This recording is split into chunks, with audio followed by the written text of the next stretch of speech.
구약개론 시간입니다. 오늘은 에스라서를 공부하도록 하겠습니다. 교재 243페이지를 보면 이 에스라라는 이름의 뜻이 나옵니다. 이 에스라, 에제르라고 아람어는 말하고 있는데요. 도움 혹은 여호와는 도움이시다, 여호와께서 도우신다 라는 뜻을 가지고 있습니다. 사실 이 에스라서는 느헤미야와 더불어 한 권의 책으로 분류가 되어 있는데요. 그래서 70인역 LXX라고도 부르기도 합니다. 70인역이라고 해서 그 히브리어 구약 성경을 헬라어, 신약 시대의 언어인 헬라어로 번역한 구약 성경입니다. 이 70인역에서는 이 에스라와 느헤미야를 엮어서 제2 에스드라서, 두 번째 에스드라서라고 이름을 붙였습니다. 첫 번째 에스드라서는 저희가 가지고 있는 정경에는 포함되어 있지 않은 외경을 담고 있는 내용입니다. 그래서 72년 성경에는 느헤미야, 에스라를 합쳐서 제2 혹은 두 번째 에스드라서라고 불렀다. 그리고 이제 로마가 사용했던 라틴어로 된 성경이 있는데요. 이 라틴어 성경에서는 에스라를 제1 에스라서, 그리고 느헤미야는 제2 에스라서로 분류를 했습니다.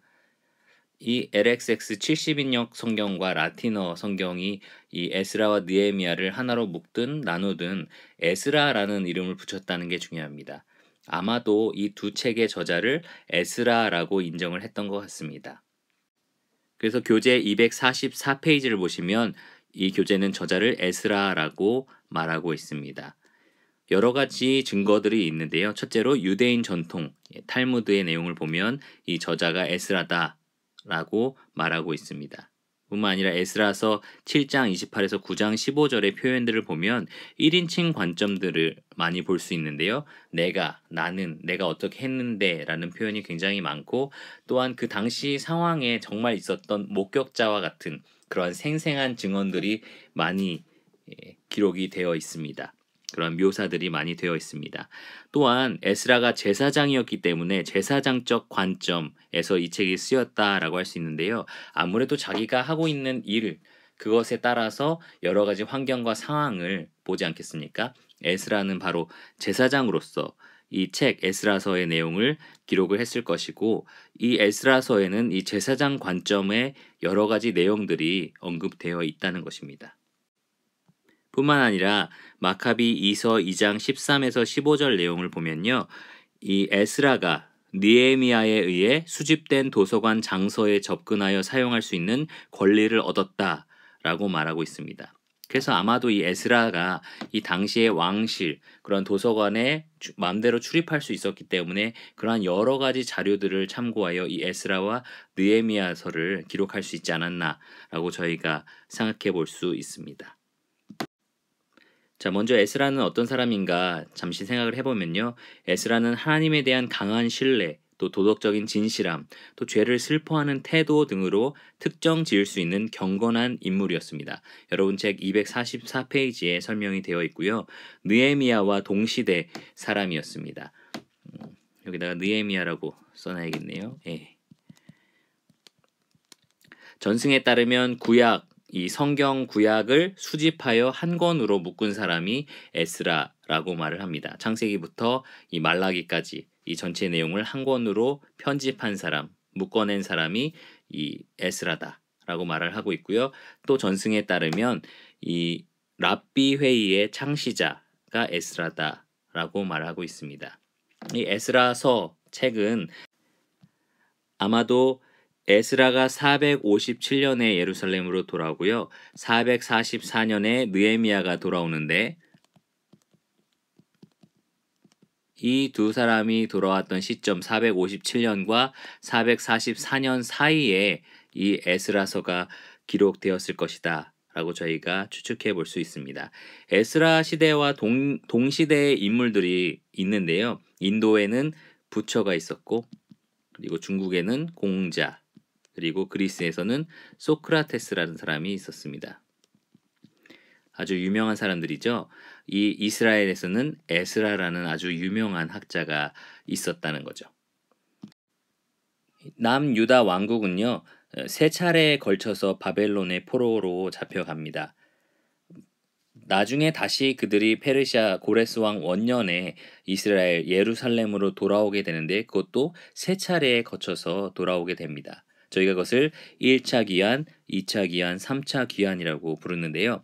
처음에 1차 기한은 BC 538년, 주전 538년에 일어났고 그것을 이끌었던 사람은 바로 스룹바벨이라는 사람이었습니다. 이 스룹바벨이 와서 이 성전을 재건하게 됩니다.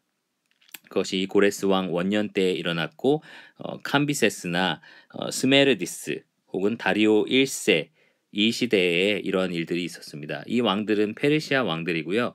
이 다리오 1세 때 이 성전 재건이 완성이 됩니다. 이 전체적인 내용들이 에스라서 1장에서 6장에 기록이 되어 있습니다. 그리고 2차 기한은 주전 BC 457년에 일어나게 되고요. 이것을 이끌었던 사람은 에스라였습니다. 이때는 성전 재건이 이미 완료된 상태였고요. 에스라가 와서 했던 것은 그 당시 이 남은 자들이 돌아왔을 때 그들을 영적으로 부흥시키는, 죄를 깨닫게 하고 말씀을 선포하고 하나님으로 다시 신실하게 하나님을 섬기게 하는 그러한 일들을 했었습니다. 그것이 에스라 남은 장수 에스라 7에서 10장에 기록이 되어 있습니다. 그 6장과 7장 이 사이에 있었던 일이 에스더서를 통해서 기록이 되어 있는데요. 이 에스더서에서는 이 아하수에로 왕, 페르시아 아하수에로 왕 때 있었던 일을 다루고 있고요. 이 아하수에로 왕의 왕후가 된 사람이 에스더였죠. 에스더가 이 BC 주전 483에서 473년 동안 있었던 일들을 에스더서에 기록을 합니다. 그래서 이때 어떤 일이 있었는가에 대해서는 저희가 에스더를 공부할 때 조금 더 자세히 이야기하겠지만 어쨌든 귀환했던 백성들이 아닌 그 당시 페르시아에 남겨졌던 유대인들 이들을 하나님께서 어떠한 방법으로 보호하시고 지켜내셨는지 이 에스더서에서 우리가 확인해 볼 수 있습니다. 그리고 마지막 3차 기한은 주전 BC 444년 제가 아까 그 에스라서가 언제 쓰였는지 이야기할 때 이 에스라가 457 그리고 느헤미야가 444 이 중간에 에스라서가 쓰였다라고 말씀을 드렸었죠. 이 444년은 느헤미야를 통해서 이 3차 귀환을 이끌어냈고 이 느헤미야서에 기록이 되어 있습니다. 이때는 성전이 아니라 성벽을 재건하는 목적을 가지고 내려왔었습니다. 이때의 황제 페르시아 황제는 아닥사스다라는 왕이었습니다. 주전 538년에 고레스 원년에 유대인들을 돌아가라라는 칙령이 내려졌고요. 536년에 이 스룹바벨 지도 아래 536년에 성전이 재건되기 시작합니다.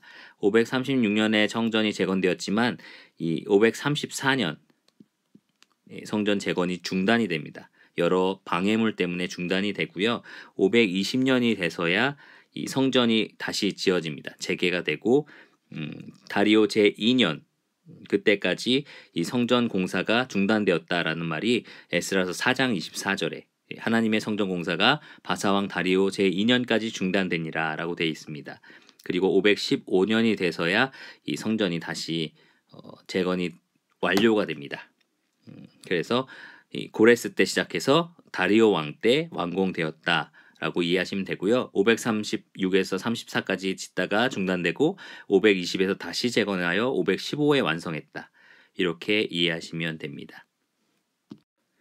에스라, 느헤미야, 에스더의 책의 역사적인 흐름을 계산하실 때는 에스라를 반으로 잘라서 이 전반부가 가장 역사적으로 먼저 있었던 일, 그 다음에 가운데 에스더가 들어가고 그 다음에 에스라 나중에 후반부 이야기가 들어가고 마지막으로 느헤미야가 이렇게 역사적으로 흐르고 있다라는 점도 기억하시면 좋겠습니다.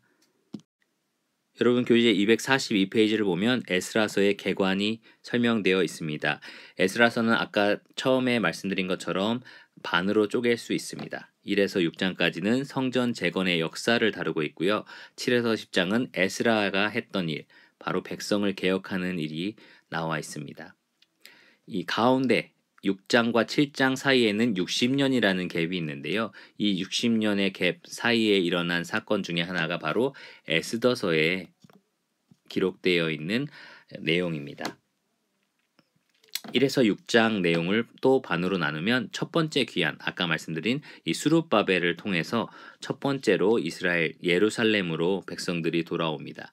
그리고 나서 3장에서 6장까지 성전 건축하는 장면이 나옵니다. 첫 번째 귀환할 때는 49,897명이라는 아주 대규모가 이동을 했었고요. 나중에 에스라를 통하여 두 번째 귀환할 때는 1,754명, 아주 작은 숫자가 돌아오게 됩니다. 페르시아 지역에서 예루살렘으로 돌아오게 됩니다. 1에서 6장은 22년간 있었던 일을 다루고 있고요. 이 마지막 516이라고 나와 있지 않습니까? 515년에 성전이 완공되었다고 제가 말씀을 드렸었죠. 예, 그래서 완공되는 장면까지 6장에서 저희가 확인할 수 있고요. 중간에 비는 기간 에스더, 그 다음에 7에서 10장까지는 이제 두 번째 귀환을 다루고 있습니다. 에스라가 두 번째 귀환을 이루어내고요. 그 다음에 9에서 10장까지 백성들의 영적인 회복을 위해서 이야기합니다. 그들이 이방인 아내를 취한 것에 대해서 잘못을 지적하고 하나님 말씀을 그들에게 선포하고 영적으로 회복하라는 것을 촉구하는 그러한 내용을 이 후반부에 다루고 있습니다. 약 1년간 있었던 내용을 기록하고 있다라고 보시면 좋고요. 458에서 457년도 이때 일어난 일을 이 7에서 10장에서 다루고 있습니다. 또 한 가지 기억할 것은요. 이 귀환한 사람들의 숫자입니다. 아마도 바벨론으로 포로가 되어서 페르시아 왕국까지 이르를 때까지 유대인들은 약 200만에서 300만까지 이르렀을 것이다 라고 사람들이 생각하고 있는데요. 이렇게 수많은 사람들 중에 약 5만 명 그리고 2천 명 정도가 내려온 것입니다. 여러분이 이렇게 정착했던 땅, 아무리 외국이지만 그곳에서 이제 터전을 잡고 어느 정도 정착을 이루어냈는데 이 폐허가 됐던 성전도 무너지고 성벽도 무너지고 이 폐허가 된 땅에 다시 돌아온다는 것은 사실 쉽지가 않은 이야기입니다. 그러나 하나님을 의지하고 이 하나님의 약속을 믿고 따라왔던 사람들이라는 것을 저희가 알 수 있습니다. 아마 헌신적인 사람이었을 것이다 라고 저희가 이야기를 할 수 있습니다. 여러분 교재 249페이지에 이렇게 말을 하고 있는데요. 아마도 200만이나 300만 정도 되었을 바벨론의 유대인들 가운데 단지 49,897명만이 이 기회를 받아들이기로 결정한다. 가장 헌신된 자들만이 바벨론에서의 상대적으로 안락한 생활을 떠나 1450km의 먼 여정을 통해 고국으로 돌아가 파괴된 성전과 성읍을 재건하는 어려움을 감수하겠다고 한 것이다. 1450km 짧지 않은 이 먼 거리를 자신들의 안락함을 버리고 헌신된 마음으로 자기의 약속의 땅을 회복시키려는 그러한 마음을 가지고 온 사람들이었습니다. 에스라의 주제는 무엇일까요? 에스라의 가장 큰 주제는 하나님의 신실하심, 하나님의 구원입니다. 이 에스라의 이름, 도움, 여호와는 도움이시다, 구원이시다 이런 것과 아주 비슷한데요. 에스라서의 이 하나님의 백성들이 다시 예루살렘으로 돌아오는 장면 그리고 이 성전을 재건하는 장면은 아주 뜻깊은 일입니다. 왜냐하면요. 하나님께서 선지자 이사야를 통해서 약 주전 BC 690년 이 에스라의 역사적인 사건이 일어나기 거의 200년 전에 선지자 이사야를 통해서 이렇게 약속을 하셨습니다. 고레스에 대하여는 이르기를 내 목자라 그가 나의 모든 기쁨을 성취하리라 하며 예루살렘에 대하여는 이르기를 중건되리라 하며 성전에 대하여는 내 기초가 놓여지리라 하는 자니라. 바로 하나님께서 이 고레스가 나오기 전에 이미 이 고레스 왕에 대한 이름을 언급하셨고 예루살렘과 또 성전 재건에 대해서 200년 전에 약속을 하셨다라는 점입니다. 이사야 44장 28에서 45장 4절까지 계속해서 언급되고 있는 내용입니다. 아직은 아수르 왕국이 다스렸던 시대였습니다. 이때는. 그런데 이미 페르시아 왕의 고레스라는 왕 이름을 언급하시면서 예루살렘으로 회복될 것 그리고 성전이 재건될 것이 약속되었다는 것입니다. 하나님이 그만큼 신실하시고 확실하시다라는 것, 주권적이고 전능하시다라는 것을 분명히 보여주는 책이 바로 에스라라는 것입니다. 성취되었다라는 것을 분명히 말해줍니다. 또한 그에 앞서서 예레미야 29장 14절의 말씀을 보면요.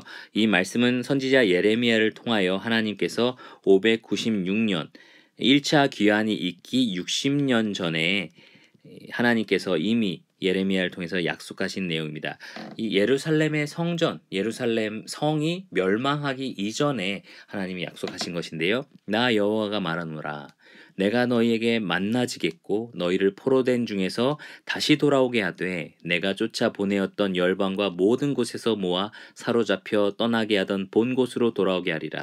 여호와의 말이니라 하셨느니라. 바로 이 약속을 하나님께서 그대로 이루셨다는 것입니다. 하나님의 주권이 강조된 책이 바로 에스라서라는 것입니다. 우리는 이 하나님의 주권이 강조된 장면을 에스라에서 여러 군데에서 찾아볼 수가 있는데요. 일단 고레스 왕 원년에 이 회복이 이루어졌다는 사실 자체가 벌써 이 예레미야나 이사야에 약속되었던 분명한 하나님의 약속의 성취입니다. 절대적인 주권이 하나님이 말씀하신 그대로 이루어진다. 그대로 하나님께서 이루신다라는 것이 분명하게 보여지는 장면이고요. 또한 성전이 재건된 것도 하나님의 약속입니다. 또 성전이 재건되다가 중단됐다고 말씀드렸었죠. 이 중단되었다가 다리오 왕 2년에 다시 건축이 재개되는데요. 그것이 어떻게 이루어졌느냐? 우연히 다리오 왕이 잠이 오지 않아서 두루마리를 찾았는데 거기서 고레스 왕 원년에 약속해서 성전을 재건하게 되었다라는 것을 발견하게 됩니다. 이 우연, 우리가 볼 때는 우연 같아 보이고 잠이 마치 안 와서 어떠다가 이 책을 읽은 것 같다라고 보지만 이러한 것들이 바로 하나님의 절대적인 주권으로 이루어졌다는 것을 분명하게 알 수 있습니다. 바로 이 조서, 칙령 이런 것들을 통하여 성전을 재건했기 때문에 귀환과 재건 비용, 경비 지원들도 이런 국고에서 이루어졌다라는 점을 저희가 확인할 수 있습니다. 에스라의 핵심장 중에 하나는 바로 6장인데요. 바로 여기서 성전이 재건되기 때문입니다. 성전 재건이 완료되기 때문입니다. 6장 15절에 보면 다리오 왕 제6년 아달월 3일에 성전 일을 끝내니라 라고 말하고 있습니다. 성전이 드디어 완성된 것입니다. 그때 이스라엘 백성들은 아주 기뻐했습니다. 그들이 즐거이 하나님의 성전 봉헌식을 행하였고요. 이 여러 양들, 여러 희생 제물들을 드립니다. 그러면서 모세의 기록된 책대로 하게 하니라라고 말하고 있습니다. 그들이 이제 아름다운 성전을 완료시키고 완성을 하고 거기다가 하나님께 예배를 드리는 제사를 드리는 일들을 했던 것입니다. 정말 감동적인 순간이었을 것입니다.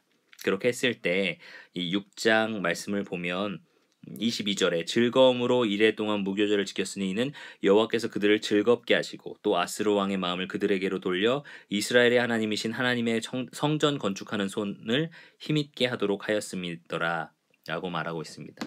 이렇게 하나님의 신실하심에 따라서 백성들이 성전을 완성시켰을 때 엄청난 즐거움과 기쁨이 그들에게 넘쳤던 것입니다. 또 하나 아이러니한 장면이 나오는데요. 3장에 보면 성전의 그 기초가 놓였을 때 이 솔로몬의 성전의 모습, 그 영광, 찬란한 모습을 기억했던 사람들은 대성통곡을 하고요. 또 그것을 모르는 젊은 사람들은 이제 막 그들이 세운 성전의 기초를 보면서 즐거워하고 기뻐합니다.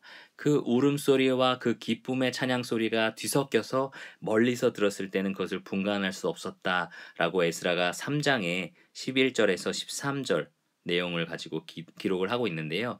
좀 아이러니한 장면이죠. 그들이 범죄하여 이렇게 초라한 모습이 되었다는 점에서 슬픔이 있었을 것이고요. 또 그들이 그렇지만 회복해서 다시 이루어냈다는 데에 큰 기쁨이 있었을 것입니다. 다시는 그런 죄에 빠지지 말자. 이제는 하나님만 섬기자라는 각오와 결단도 이루어졌을 것입니다. 바로 이 성전의 비교를 보시면 여기서 여실히 드러나죠.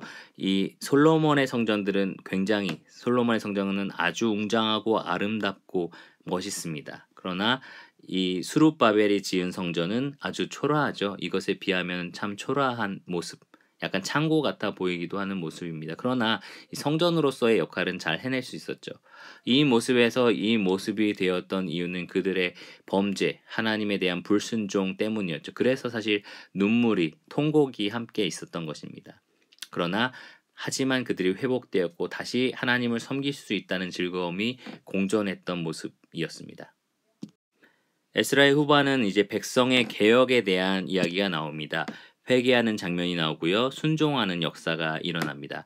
에스라가 이제 7장에서 8장 사이에 이 예루살렘에 복귀를 하고요. 그때 하나님의 선한 손의 도우심을 입어 예루살렘에 이르렀다라고 7장 9절에 기록이 되어 있습니다. 돌아온 이 에스라는 백성들이 얼마나 죄가 많은지, 그들이 이방 여인과 결혼하여 우상 숭배를 하고 이랬던 여러 가지 잘못들을 보게 됩니다. 그러면서 그들에게 하나님의 율법으로 그들을 가르쳐주고 왜 그들이 잘못되었는지, 하나님의 말씀, 하나님의 뜻에서 얼마나 멀어졌는지를 설명해 줍니다. 그리고 하나님이 얼마나 신실하신 분이셨는지, 하나님의 헤세드, 은혜와 사랑, 언약에 기초한 신실하심을 그들에게 가르쳐 줍니다. 이스라엘 백성들이 그때 이 에스라에게 나와서 회개하고 눈물로 자신들의 잘못을 돌이키고자 하였습니다. 그래서 신실한 하나님의 백성들이 다시 돌아오고 순종하는 역사가 일어납니다. 에스라서 7장 10절은 이렇게 말합니다. 에스라가 여호와의 율법을 연구하여 준행하며 율례와 규례를 이스라엘에게 가르치기로 결심하였었더라. 바로 이 목적을 가지고 에스라는 예루살렘에 복귀한 것인데요. 이 하나님의 말씀, 율법, 율례와 규례, 바로 이것이 백성들을 회복시키는 핵심적인 그것이 되었다는 거죠. 이 9장 4절에도 이에 이스라엘의 하나님의 말씀으로 말미암아 떠는 자가 사로잡혔던 이 사람들의 죄 때문에 다 내게로 모여오더라 라는 말이 나오고요. 10장 3절에도 곧 내 주의 교훈을 따르며 우리 하나님의 명령을 떨며 준행하는 자의 가르침을 따라 이 모든 아내와 그들의 소생을 다 내보내기로 우리 하나님과 언약을 세우고 율법대로 행할 것이라. 이렇게 하나님의 말씀과 율법, 하나님의 계명, 하나님의 뜻이 강조가 되었습니다. 그리고 에스라는 그것을 위해 자신의 삶을 바쳤던 것입니다. 그리고 그렇게 하기로 결단하고 결심했습니다. 이 목적을 가지고 돌아온 에스라는 백성들을 정말 말씀으로 가르쳤고요. 이 백성들은 말씀의 힘으로 하나님께 돌아오고 회복되는 역사가 일어났습니다. 마지막 10장이 참 재밌는데요. 10장에는 이 제사장 무리 중에 이방 여인을 맞이한 명단을 공개하는 것으로 이루어져 있습니다. 참 재밌죠? 이 잘못한 사람들, 이 이방 여인을 결혼한 사람들, 아내로 맞이한 사람들의 명단이 쭉 기록이 되어 있는 것입니다. 그만큼 백성들은 정말 말씀대로 살고자 하는 열정이 있었던 거죠. 회복되고자, 그들이 하나님께로 돌이키고자 그러한 열정들이 아주 많았던 것이고요. 그런데 결정적인 역할, 인도자, 지도자, 교사 역할을 했던 사람이 에스라였던 것입니다. 그리고 그는 하나님 말씀에 부지런히 전념하여 그것을 연구하여 백성들에게 가르쳐 주겠다라고 결심을 했던 것이죠. 여러분 교재 247페이지에 보면 에스라서와 그리스도는 어떤 관계가 있나, 에스라서를 통해서 그리스도의 어떤 모습을 볼 수 있나라는 장면이 나와 있는데요. 첫째로는 다윗의 자손이 끊기지 않았다는 사실을 보여줍니다. 이 스룹바벨이라는 사람, 첫 번째 귀환을 일으켰던 사람이죠. 이 스룹바벨이 바로 여고냐의 손자이며 메시아의 계보에 들어갑니다. 마태복음 말씀해 보면 1장 12절에 바벨론으로 사로잡혀간 후에 여고냐는 스알디엘을 낳고 스알디엘은 수룹바벨을 낳고라는 말을 하고 있습니다. 이 수룹바벨 비읍이 없네요. 수룹바벨, 이 수룹바벨을 통하여 메시아의 계보가 계속해서 이어져 내려왔다는 점이 아주 중요합니다. 그리고 사실 이 메시아의 탄생지가 어디입니까? 베들레헴입니다. 그런데 이 이스라엘 백성들이 예루살렘으로 돌아오지 않았다면, 그 땅을 회복하지 않았다면 이 베들레헴에서 메시아가 태어나는 게 불가능했겠죠. 하나님께서 약속하신 대로 이스라엘 백성들이 회복이 되었고 자기의 땅을 찾고 성벽과 성전을 재건하고 이러면서 이제 베들레헴에서 메시아가 탄생할 수 있는 그러한 배경들을 만들어냅니다. 바로 그 에스라서에 나온 역사적인 사실들이 이 메시아가 탄생하는 여러 가지 배경들을 제공하고 있습니다. 그 계보, 첫째로는 계보죠. 두 번째로는 그 메시아의 탄생지, 땅, 이렇게 두 가지가 분명하게 제시되어 있습니다. 마지막으로 고고학적인 증거 자료를 하나 말씀드리겠습니다. 1879년 바벨론에서 호머즈 마삼이라는 사람에 의해 발견된 원통입니다. 이 원통은 오늘날로 치면 도장 같은 건데요. 이 원통 위에 이렇게 여러 가지 인주 같은 거, 잉크 같은 걸 바르고 이것을 한 바퀴 이렇게 돌려서 종이 위에 인장을 찍는 그러한 원통입니다. 고레스 왕의 원통이라고 불리고 있고요. 이 고레스 왕의 원통의 내용을 보면 이렇게 기록이 되어 있습니다. 나는 많은 신성한 도시들의 신상들을 오랫동안 황폐한 채로 있었던 사원들에 되돌려 놓았다. 나는 그들을 위한 영원한 사원을 다시 세워 주었다. 이 고고학적인 자료를 통해서 우리가 고레스 왕, 페르시아의 고레스 왕 시대에 그들이 점령했던 나라들, 그들을 회복시켜 주었고 그들의 신전들을 다시 재건할 수 있도록 도와주었다라는 역사적인 증거를 발견할 수 있습니다. 이 고레스 왕의 조서 가운데 이스라엘 백성들이 있었겠고요. 그리고 이 이스라엘 백성들이 재건한 하나님의 성전, 바로 이것에 대한 기록이 에스라서에 기록되어 있는 것입니다.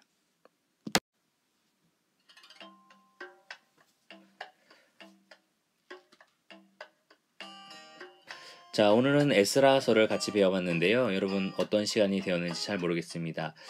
사실 이스라엘 백성들이 바벨론이라는 큰 제국의 식민지가 되었고 또 이제 페르시아로 전 패권이 교체되었을 때 그들의 회복, 영적인 회복, 또 성전과 성벽의 재건 이런 것들은 그들에게 어떤 꿈일 수도 있었습니다. 아주 적은 민족 이스라엘 민족이 다시 한번 이 회복의 역사를 이루어낸다는 것은 사실 불가능해 보였을 것입니다. 그런데 우리가 에스라서를 통해서 하나님의 강력한 주권을 볼 수가 있습니다. 하나님은 200년 전에 이사야를 통해서 또 60년 전에 예레미야를 통해서 그분이 약속하신 그대로 하나님의 백성의 회복을 이루어내셨습니다. 스룹바벨을 통해서 성전을 재건하셨고요. 또 에스라를 통해서 백성들을 다시 개혁하고 돌아오게 하셨습니다. 하나님이 하신다 하시면 반드시 이루십니다. 그리고 하나님은 메시아에 대한 약속을 분명히 하셨고 그분은 분명히 오셨습니다. 바로 그 약속으로 맺어진 하나님의 백성들이 여러분과 저입니다. 이 에스라서를 통해서 우리는 이 하나님의 놀라운 주권을 맛보게 되고요.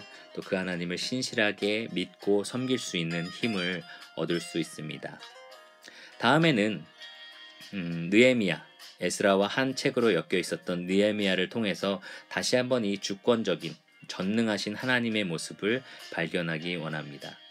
그러면 다음 시간까지 여러분 안녕히 계세요.